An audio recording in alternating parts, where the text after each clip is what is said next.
whatsoever. So this is 1766. Over the following 10 years, you're going to have several episodes in which Britain would try to impose taxes and the colonies would resist, and maybe the resistance would be violent, maybe it would be a boycott. We have more principles, we have petitions, King, please help us, Parliament, please stop, bishops, please intervene, Lord Alderman of London, please intercede, somebody do something, help, help, help. But nobody's position actually changed, right? The colonists said we have rights you can't tranche upon. And the British position was, we're entitled to legislate for you in all cases whatsoever. In 1774, another young Virginia Burgess, nobody'd ever heard of, sent a set of proposed resolutions for Virginia's members of the First Continental Congress, 1774, to the House of Burgesses in Williamsburg. And he wanted this guy, nobody'd ever heard of, Thomas Jefferson, age 31 at the time, said that he thought that Virginia's congressmen should tell His Majesty King George that King George was their servant and that the empire could be a happy one if well poised, and that was going to mean that the legislature of one part of the empire could not be allowed to legislate for the other parts of the empire. So he was telling King George, look, you are our common sovereign. You're the king of India, and you're the king of Jamaica, and you're the king of Connecticut and North Carolina. But Connecticut and India and Jamaica and North Carolina, each of them has its own assembly. And in Virginia, we don't think we're going to legislate for Jamaica. Similarly, in Britain, they can't legislate for Massachusetts. Well, here we have a real problem. Because from the point of view of the Americans, this made sense. We're thinking about our historic rights. But within England, and in King George's mind, what really was going on here was that the North American colonists wanted King George to turn things back. There had been a time when the king had independent authority. In fact, there had been a time when kings argued they were the ultimate authority. But for nearly 100 years by the time this argument was taking place, kings had agreed that they were ultimately subordinate to the Parliament. King George, from the point of view of an Englishman, was a good king. That is, he wasn't going to try to contradict the idea that he was subordinate to Parliament. In all regards, the legislating was up to Parliament, while the colonists were saying, please intercede for us, don't let the Parliament legislate for us. Right? So, from a British point of view, King George was a good king, but from the American point of view, because he would not intercede with the Parliament to keep them from legislating for North America, he was a tyrant. And you still see him called a tyrant. A tyrant, of course, classically in Greece, was somebody who would legislate with against the Constitution. You could be a good person and be a tyrant. You could be a good ruler and be a tyrant. Your policy could have a good short-term effect, and you still be a tyrant if you were going against the Constitution. Well, King George was absolutely the opposite of a tyrant from the point of view of the British, which is the one that counted. For all some of his predecessors who had gone against Parliament and ended up with their heads cut off, right? So he was prudent, put it that way. He was prudent.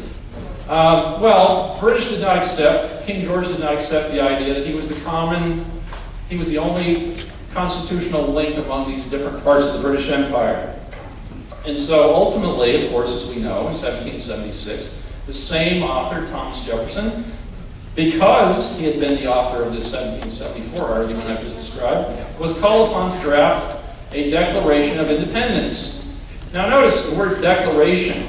Historian Pauline Mayer, who teaches at Massachusetts Institute of Technology, wrote a book called American Scripture, in which she details a case for the idea that declarations did not do anything. That is, a Declaration of Independence did not establish independence. Rather, a declaration in English law and English tradition just made note of a fact that already existed. So for Jefferson to say he was declaring, or for Congress to say that they were declaring independence, was not to establish it. It was to note a pre-existing fact. In fact, Jefferson's argument was that ever since they had settled the North American colonies, the colonists had been independent of the Parliament of Great Britain. They had a common king, but the Parliament, he said, had never had any rightful authority in any of these North American colonies. Now, I hope you're beginning to see how this might have something to do with the Constitution, right? So in 1776, this guy Jefferson drafts a Declaration of Independence, and the operative part the part that mattered, the part Congress actually was authorized to adopt, was the part that said, these colonies aren't of right ought to be free and independent states. Right? That was language that came from the independent legislature of Virginia, which before the Declaration of Independence had already established a permanent republican government. Patrick Henry was inaugurated as governor of Virginia on June 29, 1776. Virginia had been an independent country for 2 months and 2 weeks, said James Madison at the time. But they said they were, and of right ought to be, free and independent states. Here's another term, I've mentioned a couple already. Here's another term, states. It does not retain its 18th century meaning in our own English. A state in the 18th century was not Andalusia in Spain, or Cornwall in England. It was, or Scotland and Great Britain. Rather, it was Great Britain or Spain. So to say that your colony had become or was a state was to say that it was an independent entity on the world stage, on a par with Sweden or Russia or Spain or Britain. Not a part of some bigger thing, but a discrete unit itself. So the Declaration of Independence stood for the idea of 13 discrete states on the same footing as Sweden or Spain or Portugal or, well, Britain, Russia, France. In 1776, of course, the war had already begun. The revolution had begun 15 plus months before the Declaration of Independence. And in 1777, the colonists in the Congress got around to drafting the first federal constitution. I said the First World War was in the middle of the 18th century. The first federal constitution was drafted in 1777. It's usually called the Articles of Confederation. And it established confederation among these 13 sovereign entities, these 13 states. Connecticut, Massachusetts, Virginia, South Carolina, and so on. Right? A state was, in 18th century political science, sovereign entity. Okay. When they got to drafting this first federal constitution, the people who were running the war effort in the Congress said, in Article 2 of the Articles of Confederation, that the states, each of them, retained its sovereignty, its full sovereignty. What did that mean? That meant that in agreeing to confederate, that is to join together for limited purposes, they were not giving up their ultimate authority over their internal self-government.